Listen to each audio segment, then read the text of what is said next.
Tayo pong manalangin. Panginoong Hesus, muli kami nagpapasalamat sa gabing ito na kami po kasama, mag-aaral ninyo pong mga salita.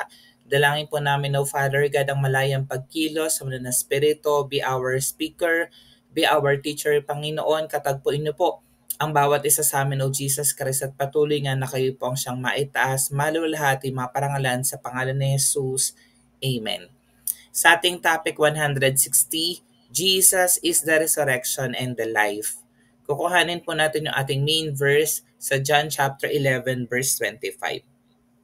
Sabi dito ng salita ng Diyos, Jesus told her, referring to Martha, I am the resurrection and the life. Anyone who believes in me will live even after dying.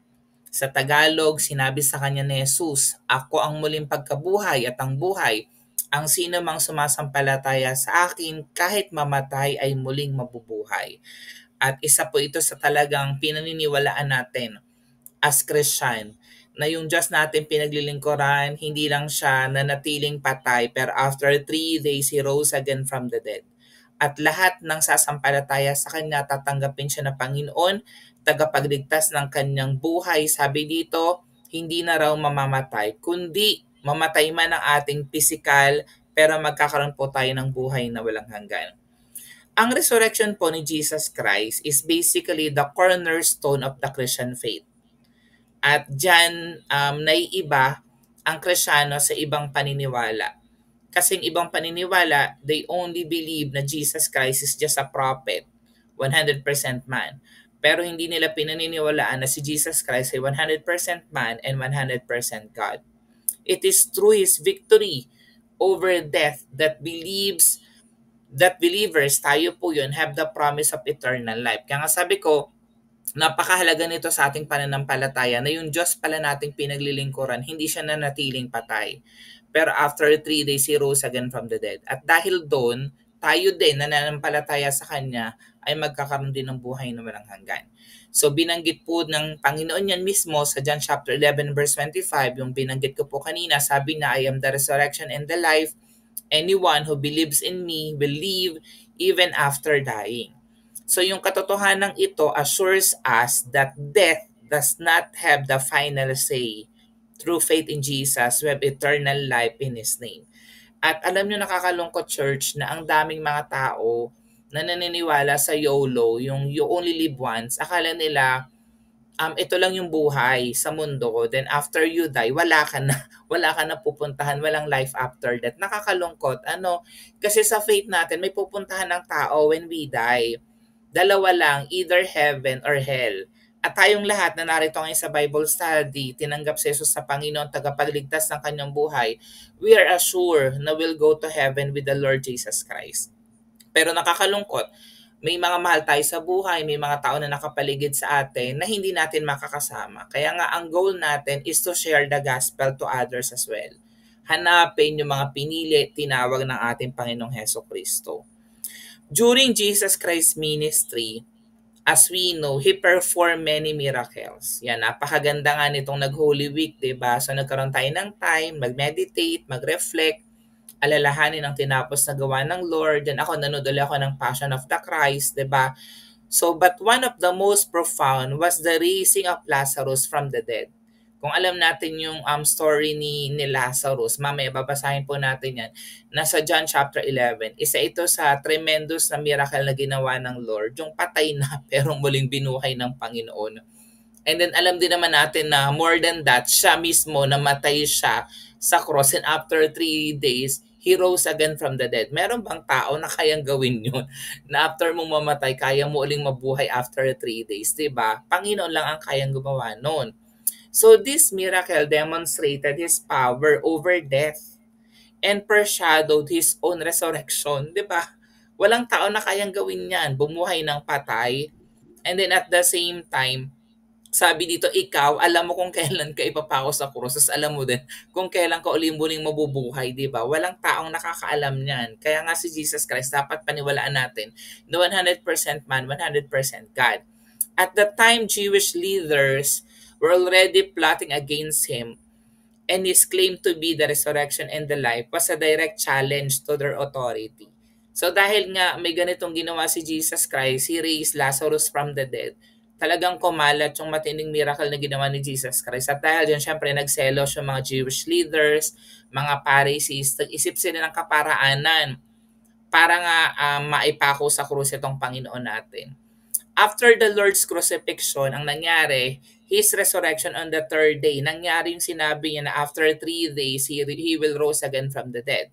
Mababasa rin natin yan sa Matthew chapter 28 verses 1 to 20. Fulfilled prophecy, 'di ba, na prophesy niya and confirm his victory over death, even yung kamatayan walang kamandag sa kanya, providing salvation to all who believe, na mababasa natin sa Romans chapter 10 verses 5 to 15, na yung end goal is ma-restore back yung relationship ng tao sa Diyos Ama sa pamamagitan ng lamb, ng tupa, sa pamamagitan ni Jesus Christ, na magiging ultimate sacrifice po natin for the salvation of humanity. Basahin po natin yung Juan chapter 11 verses 1 to 46. May isang taong nagngangalang Lazaro na nagkasakit. Nakatira siya sa Betania kasama mga kapatid niyang sina Maria at Marta. Si Maria nagbuhos ng pabango sa paan ng Panginoon at pagkatapos ay pinunasan iyon ng kanyang buhok. Dahil may sakit si Lazaro, nagpasabi kay Jesus sa magkapatid, Panginoon, ang minamahal ninyong kaibigan ay may sakit. Nang marinig ito ni Jesus ay sinabi niya, hindi niya ikamamatay ang sakit na ito. Nangyari yon upang maparangalan ng Diyos at sa pamamagitan nito ay maparangalan ang anak ng Diyos. So kita nyo naroon sila sa eksena, alam ni Jesus Christ na may sakit si Lazaro, sinabi ng kanyang mga kapatid na si Maria at saka si Marta. Pero si Jesus Christ, hindi siya nanatili dun sa lugar na yon. Sabi dito, mahal ni Jesus sa magkakapatid na Marta, Maria at Lazaro. Gayunman, nagpalipas pa siya doon ng 2 araw mula nang mabalitang may sakit si Lazaro. Pagkatapos nito, sinabi niya sa kanyang mga alagad, magbalik tayo sa Judea. So umalis sila from Betania going to Judea. Sumagot ang mga alagad, Rabbi, hindi bupat kamakailan lamang ay pinagtangkaan kayong batuhin ng mga tao? Bakit pupunta na naman tayo doon? Sinabi ni Jesus, hindi ba't may 12 oras sa maghapon, hindi matitisod ang lumalakad kung umaga sapagkat nakikita niya ang nagbibigay liwanag sa daigdig na ito. Subalit natitisod ang lumalakad kung gabi sapagkat wala na siyang liwanag. Idinuktong pa ni Jesus, natutulog ang kaibigan nating si Lazaro. Pupunta ako upang gisingin siya. Panginoon, kung natutulog lang po siya ay gagaling siya, sagot ng mga alagad. Ang ibig sabihin ni Jesus ay patay na si Lazaro, ngunit ang akala ng mga alagad ay talagang natutulog lamang ito. Dahil dito'y tuwirang sinabi ni Jesus, patay na si Lazaro. Ngunit dahil sa inyo, ako'y nagagalak na wala ako roon. Nang sa gayon ay sumampalataya kayo sa akin. Tayo na, puntahan natin siya. Sinabi ni Tomas na tinatawag na kambal sa kanyang mga kasama, sumama tayo sa kanya nang mamatay tayong kasama niya. Pagdating ni Jesus, nalaman niyang 4 na araw nang nakalibing si Lazaro. So, antindi, no? Sa 4 na araw nang nakalibing si Lazaro, patay na. May 3 kilometro lamang ang layo ng Jerusalem sa Betania. At maraming Hudyo ang dumalaw kina Marta at Maria upang makiramay sa pagkamatay ng kanilang kapatid. Typical, parang katulad natin dito sa Pilipinas, diba ganun din naman yung way natin, nakikiramay tayo.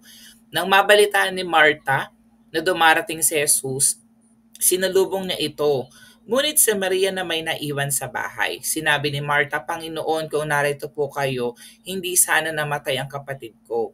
Subalit alam kong kahit nga ipagkakalob sa inyo ng Diyos ang anumang hingin ninyo sa Kanya, muling mabubuhay ang iyong kapatid, sabi ni Jesus. Sumagot si Marta, alam ko pong siya'y mabubuhay muli sa huling araw. So ang sinasabi dito ni Marta, doon sa huling araw, sa last judgment, mabubuhay lahat ng mga patay. Pero hindi na iniisip na kayang buhayin ni Jesus Christ right away yung kanyang kapatid. Sinabi sa kanya ni Jesus, ako ang muling pagkabuhay at ang buhay. So yung verse nating binasa, ang sino mang sumasampalataya sa akin kahit mamatay ay muling mabubuhay. At sino mang nabubuhay at sumasampalataya sa akin ay hindi mamamatay kailanman. So ang tanong niya ngayon kay Marta, naniniwala ka ba sa sinabi ko? So in the same way, dapat ganun din. Pag tinanong tayo, naniniwala ba tayo sa sinabi ng salita ng Diyos? Ang sagot natin, opo, Panginoon. Naniniwala po kung kayo ang Kristo, ang anak ng Diyos na inaasahang darating sa sanlibutan. Pagkasabi nito, umuwi si Marta, tinawag niya si Maria at binulungan, naririto na ang guro at ipinapatawag ka. Pagkarinig nito ay nagmadaling tumayo si Maria upang salubungin si Jesus. Wala pa si Jesus sa nayon, naroon pa lamang siya sa lugar kung saan siya sinalubong ni Marta. Nang makitang si Maria nagmamadaling tumayo at lumabas, sinundan siya ng mga Hudyong nakikiramay sa kanila. Akala nila ipupunta siya sa libingan upang umiyak. Pagdating ni Maria sa kinaroroonan ni Jesus, nagpatira pa siya sa paanan nito, nagsabi, Panginoon, kung narito po lamang kayo, hindi sana namatay ang aking kapatid. So alam nila yung power ng Lord, di ba? Kasi nagpapagaling nga siya ng mga may sakit. Nahabag si Jesus at nabagbag ang kanyang kalooban nang makita niyang umiyak si Maria, pati ang mga Hudyong kasama nito. Saan ninyo siya inilibing? Tanong ni Jesus. Sumagot sila, Panginoon, halika kayo at tingnan ninyo. Tumangi si Jesus. So ito yung pinakamaiksing verse, di ba? Jesus wept. So just like tayo, si Jesus Christ during the time 100% man, so yung nararamdaman natin, nararamdaman din niya. Umiiyak siya, nalulungkot, napapagod, nagugutom. Kaya't sinabi ng mga Hudyo, tingnan ninyo, talagang mahal na mahal niya si Lazaro. Sinabi naman ng ilan na pagaling niya ang bulag, bakit hindi niya napigilang mamatay si Lazaro? Ayan, 'di ba? Kasi laging ganoon, merong naniniwala, merong kumukutya. Muling nabagbag ang kalooban ni Jesus pagdating sa libingan. Ang pinaglibingan kay Lazaro isang yungib na natatakpan ng malaking bato. Alisin ninyo ang bato, utos ni Jesus. Ngunit si Marta na kapatid ng namatay ay sumagot, Panginoon, nangangamoy na po siya ngayon. 4 na araw na siyang patay. Sinabi ni Jesus, hindi ba't sinabi ko sa inyo na kung sasampalataya ka, ay makikita mo ang kaluwalhatian ng Diyos. Kaya't inalis nila ang bato, tumingala si Jesus sa langit at sinabi, Ama, nagpapasalamat ako sa iyo sapagkat dininig mo ako. At alam kong lagi mo akong dinirinig. Ngunit sinasabi ko ito dahil sa mga taong naririto upang maniwala silang ikaw ang nagsugo sa akin. Pagkasabi nito ay sumigaw siya, Lazaro, lumabas ka. Lumabas nga si Lazaro na nababalot ng telang panlibing ang mga kamay at paa. May nakabaloting tela sa mukha niya. Inutos na Jesus sa kanila, kalagan ninyo siya at nang makalakad siya. Marami sa mga Hudyong dumalaw kina Maria ang nakakita sa ginawa ni Jesus at sumampalataya sila sa kanya. 'Di ba may gano'n, naniwala, nakita, nanampalataya. Pero sadly, ngunit may ilan sa kanila na pumunta sa mga Pariseo at ibinalita ang ginawa ni Jesus. So marami din na hindi naniwala kaya nga nangyari yung pagkapako kay Jesus Christ sa krus. Yun namang sa Matthew 28 verses 1 to 20. Ito na yung makaranang araw ng pamamahinga sa pagbubukang liwayway ng unang araw ng linggo. So pumunta si Maria Magdalena at isa pang Maria sa libingan ni Jesus upang tingnan ito. So ito yung time na si Jesus Christ na crucify na sa cross and then nalibing na si Jesus Christ and then dumadalaw yung mga disciples niya just like si Mary Magdalene tsaka si Mary. Biglang lumindol ng malakas sapagkat bumaba mula sa langit ang isang anghel ng Panginoon. Iginulong nito ang batong nakatakip sa libingan at umupo sa ibabaw niyon. Ang kanyang mukha ay nakakasilaw na parang kidlat at puting-puti ang kanyang damit. Nanginig sa takot ang mga bantay ng makita ang anghel at sila'y nabuwal na parang mga patay. Ayan. Ito na-experience ko yan yung kapag talagang na-feel mo na too much ang presence ng Holy Spirit, may slain in spirit ka na lang, yung matutumba ka na lang, ganun yun, nabuwal na parang mga patay. Ngunit sinabi ng anghel sa mga babae, huwag kayong matakot. Alam kong hinahanap ninyo si Jesus na ipinako sa krus. Wala na siya rito sapagkat siya muling nabuhay gaya ng kanyang sinabi. Halika kayo, tingnan ninyo ang hinimlayan niya. Magmadali kayo at ibalita sa kanyang mga alagad na siya'y muling nabuhay. Mauna na siya sa inyo sa Galilea. Makikita ninyo siya roon. Iyan ang balitang hatid ko sa inyo. At dali-dali nga silang umalis sa libingan na may magkahalong takot at galak at patakbong pumunta sa mga alagad upang ibalita ang nangyari. Ngunit sinalubong sila ni Jesus at binati. Lumapit sila sa kanya, hinawakan ng kanya mga paa at sinamba siya. So, nahawakan nila in the physical ang Lord. Talagang nabuhay muli ang Lord. Sinabi sa kanila ni Jesus, huwag kayong matakot. Humayo kayo't sabihin sa mga kapatid ko na pumunta sila sa Galilea at makikita nila ako roon. Pagkaalis ng mga babae, pumunta sa lungsod ang ilan sa mga kawal na nagbabantay sa libingan at isinalaysay sa mga punong parang buong pangyayari. Tinan nyo Pumunta yung mga kawal na nagbabantay, then shinare nila dun sa mga punong pari kung ano yung nangyari. Nakipagpulong naman ng mga punong pari sa mga pinuno ng bayan at nagkasundo silang suhulan ng malaki ang mga kawal. Imagine, sa halip na paniwalaan nila, 'di ba? So, nag-ano pa sila, nagkutsabahan pa. At ang mga ito inutusan nilang ganito ang ipamalita. Habang natutulog kami, tinuruan nila magsinungaling. Dumating ang mga alagad ni Jesus at ninakaw ang kanyang bangkay. Ayan. Kaya nga up until now, marami pa rin mga Hudyong hindi naniniwala kay Jesus Christ. Marami mga nagsusulputang religion na hindi pinaniniwalaan si Jesus na Panginoon, 'di ba? Sinabi pa nila, huwag kayong mag-alala kung makarating man ito sa gobernador, kami ang bahala sa inyo. Tinanggap na mga bantay ang suhol. Nakakalungkot, no? Nakita na nila eh. Pero sayang, walang revelation, walang power yung revelation sa kanila. At ganun nga ang kanilang ginawa. Kaya magpahanggang ngayon, ito pa rin ang pinamamalita sa mga Hudyo. Yun pala yung reason, di ba? Kaya nga, naniniwala ako sa predestiny. Tayo, naniniwala ako na kaya ka narito, tinawag ka ng Lord. Ang Lord mismo ang kumikilos sa atin. And we should be grateful for that. Kasi hindi talaga lahat ng tao maliligtas. Yung talagang may puso lang natanggapin siya na Panginoon tagapagligtas ng kanyang buhay. Pumunta ang 11 alagad sa Galilea sa bundok na sinabi sa kanila ni Jesus. Nang makita nila si Jesus, siya'y sinamba nila. Subalit may ilan sa kanilang nag-alinlangan. Lumapit si Jesus na sinabi sa kanila, ibinigay na sa akin ang lahat ng kapangyarihan sa langit at sa lupa, kaya tumayo kayo, gawin ninyong alagad ko ang mga tao sa lahat ng mga bansa, bautismuhan ninyo sila sa pangalan ng Ama at ng Anak at ng Espiritu Santo. Turuan ninyo silang sumunod sa lahat ng inutos ko sa inyo. Tandaan ninyo, ako'y laging kasama ninyo hanggang sa katapusan ng panahon. Di ba? Very powerful. Amen. Na talagang si Jesus Christ, Panginoon at tagapagligtas ng ating buhay. Ito pang sabi ng Book of Romans, chapter 10, verses 5 to 15. Ito ang nagsulat na po dito ay si Pablo. At alam natin na nung panahong to, si Jesus Christ already ascended sa heaven, di ba?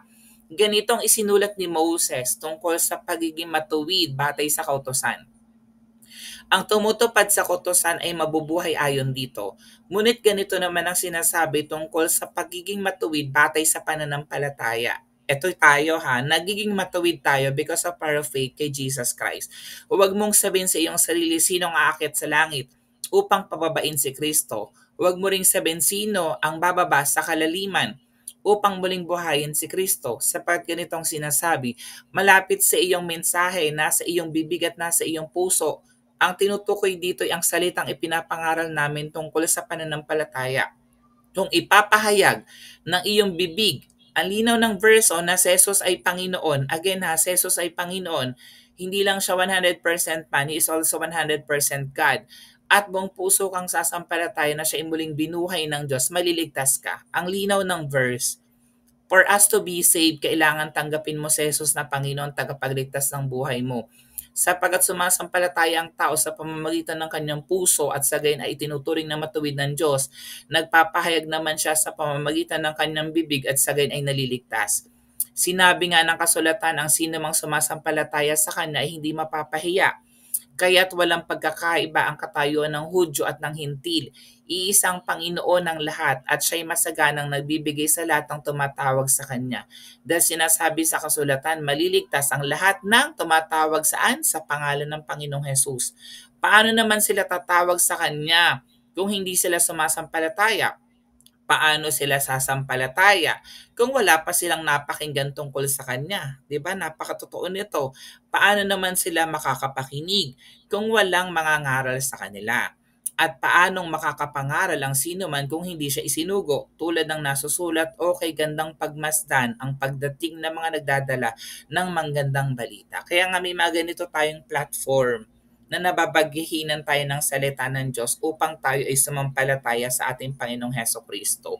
So may 3 points po ko na gustong iwanan sa atin tonight. Point number 1, Jesus has authority over life and death. Isang bagay na hindi kayang gawin ng tao, 'di ba? Wala akong authority over life and death. Hindi ko alam kailan ako mabubuhay. Hindi ko alam kung kaya kong buhayin ng sarili ko. Then after 3 days, I will rise again from the dead. Si Jesus Christ lang ang kayang gumawa niyan kasi Panginoon siya. Jesus calls Lazarus out of the tomb, showing his power over death. Hindi ko rin kayang bumuhay ng patay. Not sino man, di ba? Only Jesus Christ can do that. Sabi nga ng John chapter 11:43 to 44, pagkasabi nito, isimigaw siya, Lazaro, lumabas ka. At right away, instantly, lumabas nga si Lazaro na nababalot ng telang panlibing ang mga kamay at paa. May nakabalot yung tela sa mukha niya. Inutos ni Moses ni Jesus sa kanila, kalaganin niyo siya at nang makalakad siya. 'Di ba? Hindi nagtagal, right away nung pagkasabi ng Lord, 'di ba? Muling nabuhay si Lazaro. Yan. Sa Revelation chapter 1 verse 18, ang sumulat na po dito ay si John the Beloved. Matanda na dito si John the Beloved. Si Jesus Christ nasa heaven na, pero nire-reveal pa rin ng Lord, nakakausap niya pa rin si John the Beloved. Jesus declares that He holds the keys to death and Hades, signifying His ultimate authority over life and eternity. Sabi dito sa pahayag 118 at ang nabubuhay, namatay ako, ngunit tingnan mo, ako'y buhay ngayon at mananatiling buhay magpakailanman. Ganon ang Lord. Hawak ko ang mga susi ng kamatayan, even yung daigdig na mga patay, di ba? May authority din, may power din ang Lord, even sa daigdig na mga patay. So, ganon ka-powerful ang Lord natin. Point number 2. Jesus' resurrection secures victory for believers. Yan. Matthew 28 verse 6. The angel proclaims He is not here, He has risen, proving that death could not hold Jesus. Wala na siya rito sapagkat siya'y muling nabuhay gaya ng kanyang sinabi, halika kayo tingnan ninyo ang hinimlayan niya. Ayan. So meron tayong katagumpayan na mananampalataya ni Jesus. Kung ang ating Panginoon na pinaglilingkuran na buhay, after 3 days, He rose again from the dead. Ganon din tayo. After we die, meron din tayong life after death, kapiling ang Panginoon. Sabi din ng 1 Corinthians 15:55 to 57, Paul declares that death has lost its sting and believers share in Christ's victory. Tinan mo, sabi dito, nasaan o kamatayan ng iyong tagumpay? Nasaan o kamatayan ng iyong kamandag? Ang kamandag ng kamatayan ay ang kasalanan at ang kapangyarihan ng kasalanan ay nagmumula sa kautusan. Magpasalamat tayo sa Diyos na nagbibigay sa atin ng tagumpay sa pamamagitan ng ating Panginoong Hesukristo, 'di ba? So ang Lord pinagtagumpayan niya ang kamatayan. 'Di ba, yung lahat ng ating mga kasalanan pinasan niya sa krus para malaya tayong makalapit sa Diyos Ama at magkaroon tayo ng buhay na walang hanggan. Point number 3, salvation and eternal life come through faith in Jesus. No other name than the name of the Lord Jesus Christ. Sabi ng Romans 10:9, if we confess and believe in Christ's resurrection, we are saved. Kung ipapahayag ng iyong bibig na si Jesus ay Panginoon at buong puso kang sasampalataya na siya yung muling binuhay ng Diyos, maliligtas ka. At tayong lahat na tinanggap siya na Panginoon, tagapagligtas ng ating buhay, tayo po ay ligtas at meron na po tayong buhay na walang hanggan. John 3:16, favorite verse natin, whoever believes in Him shall not perish, but have everlasting life. Sapagkat gayon na lamang pag-ibig ng Diyos sa sangkatauhan, kaya't ibinigay niya ang kanyang kaisa-isang anak, si Jesus Christ, upang ang sino mang sumampalataya sa Kanya ay hindi mapahamak, kundi magkaroon ng buhay na walang hanggan. Yun ang ino-offer sa atin ng Lord. At meron na tayo niyan nung tinanggap natin siya na Panginoon, tagapagligtas ng ating buhay. Sa ating conclusion, Jesus' resurrection is more than an event. 'Di ba? Hindi na natin kailangan ulit-ulitin ito. Pero inaalala natin, 'di ba? We appreciate kung anong ginawa tinapos ng Lord kasi para sa atin 'yon. It is a promise of eternal life for all who put their faith in Him. Again, ang magkakaroon lang ng buhay na walang hanggan sa langit kapiling ang Panginoon, ang God the Son, the Holy Spirit, and Jesus Christ, God the Father, ay syempre nananampalataya kay Jesus. His triumph over the grave secures victory for believers and affirms that life does not end with death. Di tayo naniniwala na kapag namatay na tayo, wala na tayo. May pupuntahan tayo after we die.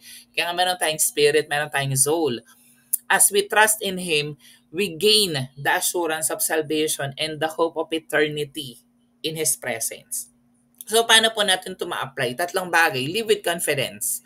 Our faith in Jesus removes the fear of death and gives us hope for eternal life. Dapat hindi natin kinakatakutan ang mamatay in the physical. Kasi for our gain pa din yan, kahit mamatay tayo in the physical, makakapiling na natin ang Lord sa buhay na walang hanggan. Pangalawa, we have to share the good news.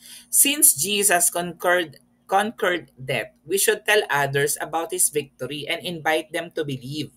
'Di ba? Lalo ni mga hindi naniniwala na si Jesus ay Panginoon. So, share natin sila ng gospel. Kawawa naman sila. Akala nila tamang pinaniniwalaan nila, pero mapapahamak sila, 'di ba? So, we should care for them too. Ipaalam natin, ipakilala natin sila kay Jesus Christ, 'di ba? And let the Holy Spirit work in their life. Pangatlo, walk in the resurrection power of Christ. Christ's resurrection empowers us to live righteously and victoriously. Siyempre, hindi lang naman basta natin tinanggap si Jesus Christ na Lord and Savior ng buhay natin, kailangan nagmamanifest po sa atin ng pagiging Christian. Kailangan nakikita po sa atin yan, namumuhay po tayo ng matagumpay, ng matuwid. Ayan, dahil po kapiling na natin ng ating Panginoon, na nanahanap po siya sa atin. Sa ating challenge tonight, because Jesus lives, I have life. I walk in His victory, knowing that eternity is secured in His name. Tayo pong manalangin. Panginoon, salamat Lord Jesus Christ sa mga salita na aming napakinggan tonight. Very powerful word from you. Dalangin po namin Lord na patuloy namin panghawakan ang aming pananampalatayang ito sa inyo. At patuloy nga Lord God na gamitin nyo kami mightily to share the gospel to other people as well. Na sila man din po makakilala sa inyo, tanggapin kanila na Panginoon, tagapagligtas ng kanilang buhay. At kami naman po na patuloy na nananampalataya sa inyo, dalangin namin na patuloy na lumago, lumalim ang aming relasyon sa inyo. Father God, magamit kami mightily sa inyo pong ubasan, Panginoon. At kami din po, Panginoon, ay magbahagi ng inyo pong mga salita sa ibang tao o Jesus Christ. Salamat, Lord, sa inyo pong papulit pagsamba sa pangalan ni Jesus. Amen.